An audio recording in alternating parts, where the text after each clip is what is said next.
Hello students, welcome back to my channel. तो आज की इस क्लास में हम पढ़ने वाले BA 4th semester major paper 7।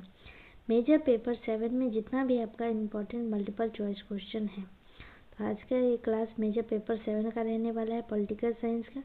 तो मेजर पेपर 7 से रिलेटेड जितना भी इम्पोर्टेंट क्वेश्चन है वो आज की इस क्लास में हम सॉल्व करेंगे, एक एक करके सारा क्वेश्चन, प्लस में उसका आंसर भी देखेंगे। तो आप सभी को क्लास में अंत तक बने रहना है, क्योंकि ये क्लास आपके लिए हेल्पफुल रहने वाला है। अभी एग्जाम आ रहा है तो आप सबको प्रैक्टिस करना है क्वेश्चन का, इसीलिए हम क्वेश्चन आंसर ही करवा रहे हैं। तो चलिए क्लास को हम शुरू करते हैं। तो सबसे पहले आपका सवाल पूछा गया है कि द्वितीय विश्व युद्ध के मुख्य कारण और उसके परिणाम को समझाइए। तो द्वितीय विश्व युद्ध यानी वर्ल्ड वॉर 2 जो युद्ध हुआ था, इसका मुख्य कारण क्या है? तो इसका मुख्य कारण, अब आप आराम से बैठ करके बस कहानी सुनिए। तो इसका मुख्य कारण है कि द्वितीय वर्ल्ड वॉर 2 1939 में शुरू हुआ। इसके पीछे मुख्य कारण थे प्रथम विश्व युद्ध के बाद जर्मनी पर डाले गए कठोर नियम, आर्थिक मंदी और हिटलर जैसे तानाशाही शक्तियों का उभरना। जर्मनी, इटली और जापान विश्ववादी नीति पर थे, लेकिन ब्रिटेन और फ्रांस ने शुरुआत में इन्हें रोकने की बजाय नज़रअंदाज किया था।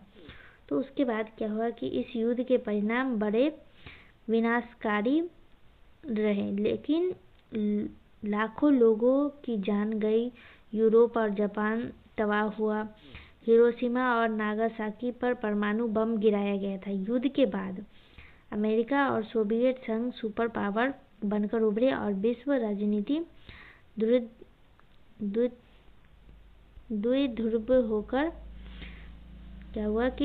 द्विध्रुव हो गए और संयुक्त राष्ट्र का गठन हुआ था और उपनिवेशों ने स्वतंत्रता पाई।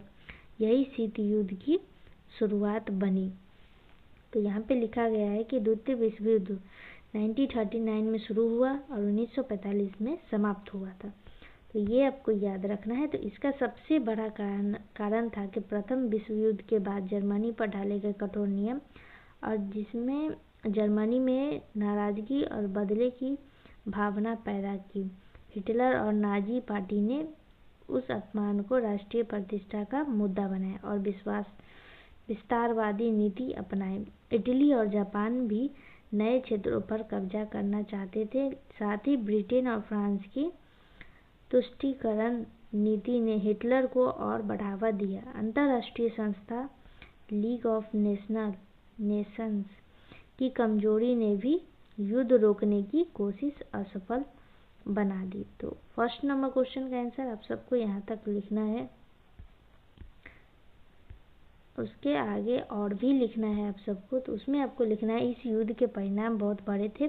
पूरी दुनिया आर्थिक रूप से तबाह हो गई थी। लाखों सैनिक और नागरिक मारे गए। हिरोशिमा और नागासाकी पर परमाणु बम भी गिराया गया था, जिससे क्या हुआ कि दुनिया को परमाणु खतरा समझ आया। इस युद्ध के बाद जर्मनी 2 हिस्सा में बट चुका था। अमेरिका और सोवियत संघ सुपर पावर बनकर सामने आए और दुनिया 2 हिस्से में बट गई। इससे क्या हुआ कि शीत युद्ध की शुरुआत हो चुकी थी। साथ ही युद्ध के बाद संयुक्त राष्ट्र संगठन की स्थापना हुई, ताकि भविष्य में ऐसा विनाश फिर न हो। तो यहाँ तक आपको लिख देना है क्वेश्चन नंबर 1 का आंसर। अभी अगला सवाल है आपका कि शीत युद्ध क्या है और इसके कारण और इसके विभिन्न चरणों को समझाइए।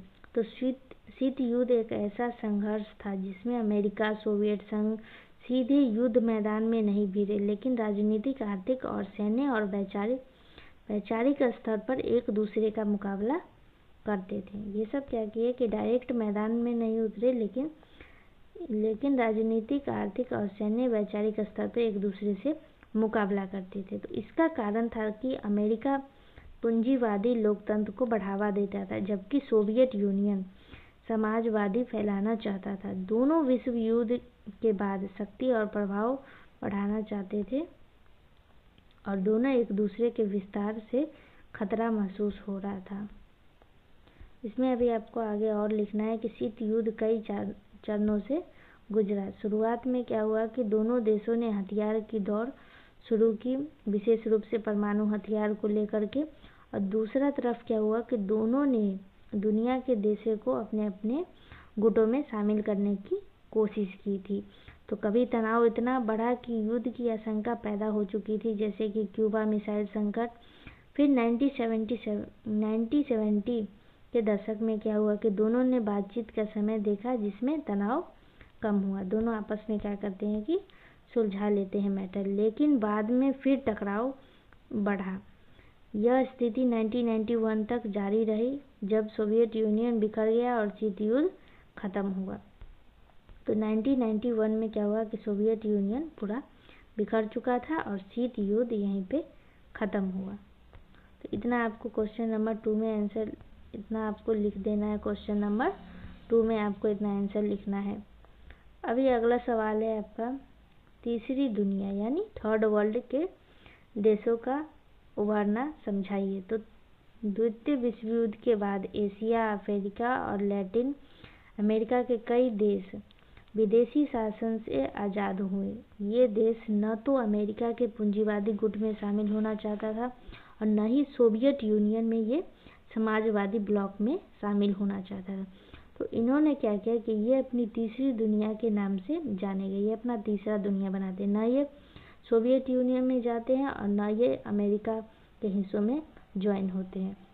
तो ये क्या करते हैं, ये अपना एक अलग दुनिया बनाते हैं, तीसरी दुनिया बनाते हैं। ये तीसरी दुनिया के नाम से जाने जाते हैं। तो इसमें कौन कौन है, तो वो है एशिया, अफ्रीका और लैटिन और अमेरिका के भी कई देश हैं। तो ये अपना तीसरा दुनिया बनाते हैं। तो इन देशों की प्राथमिकता समस्या स्वतंत्रता के बाद विकास, गरीबी, शिक्षा और स्वतंत्रता और स्वस्थ सुधार थी।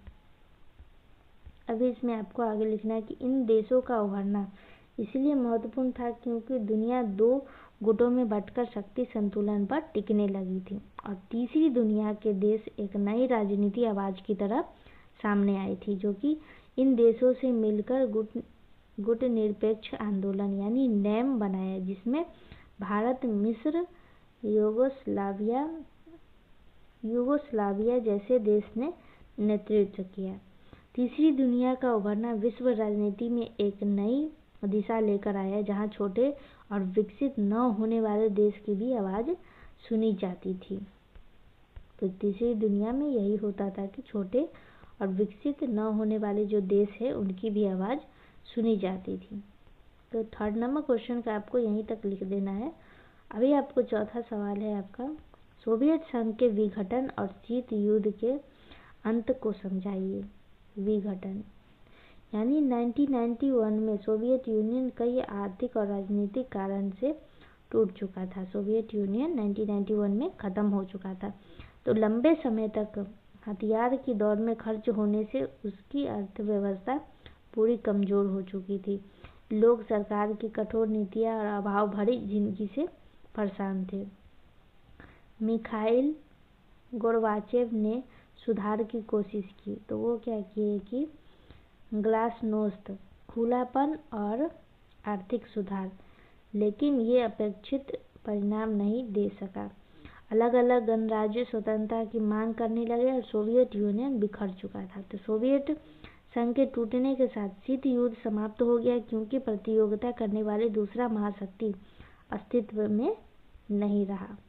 इसके बाद दुनिया एक ध्रुवीय हो गई और अंतरराष्ट्रीय राजनीति में अमेरिका की शक्ति बढ़ चुकी थी। तो जब सोवियत यूनियन खत्म हो चुका था, तब क्या हुआ कि देश एक ध्रुवीय हो चुका था। तो अंतरराष्ट्रीय राजनीति में अमेरिका क्या हुआ कि उसकी शक्ति बढ़ चुकी थी। तो क्वेश्चन नंबर 4 का आंसर आपको यहाँ तक लिखना है।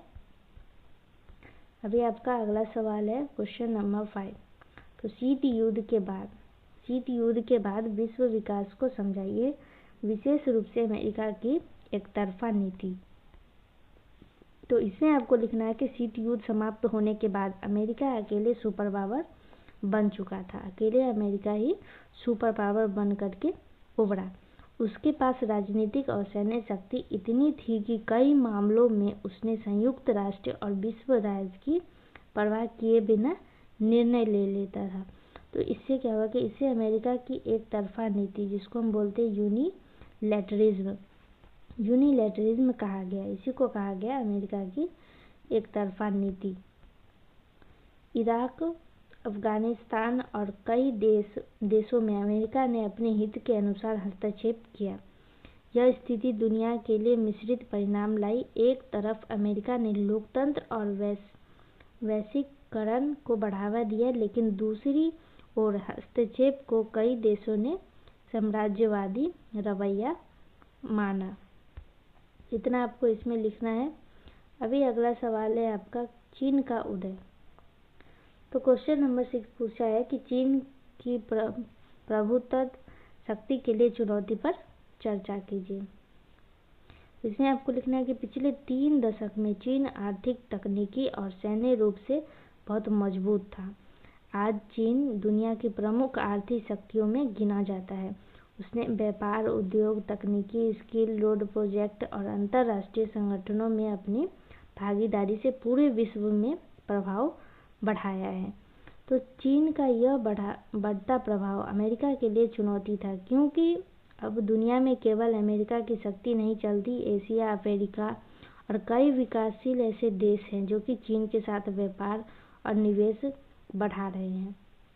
तो इससे क्या होगा कि इससे अंतर्राष्ट्रीय शक्ति संतुलन बढ़ रहा है और अमेरिका की सर्वोच्चता को चुनौती मिल रही है। तो क्वेश्चन नंबर 6 का आंसर आप सभी को यहाँ तक लिखना है। तो ये था आज के इस क्लास का क्वेश्चन, 6 इम्पॉर्टेंट क्वेश्चन जो कि आपका मेजर 7 से था। तो अगले क्लास में हम मेजर 6 से भी लेकर के आएंगे। मेजर 7 में अभी ख़त्म नहीं हुआ है, अभी और भी बहुत सारा क्वेश्चन है जो कि हम अगले क्लास में करेंगे। तो आई होप कि इस वीडियो से आप सभी को हेल्पफुल मिला हो। तो क्लास आज का अच्छा लगा हो तो वीडियो को लाइक शेयर सब्सक्राइब करना है, अपने दोस्तों के साथ भी शेयर करना है। कोई भी दिक्कत हो तो कमेंट में ज़रूर बताना है। तो चलिए क्लास को आज यहीं पे एंड करते हैं। तो आप सभी का क्लास में अंत तक बने रहने के लिए बहुत बहुत धन्यवाद है। तो मिलते हैं अगले क्लास में अगले कुछ और इम्पोर्टेंट क्वेश्चन के साथ।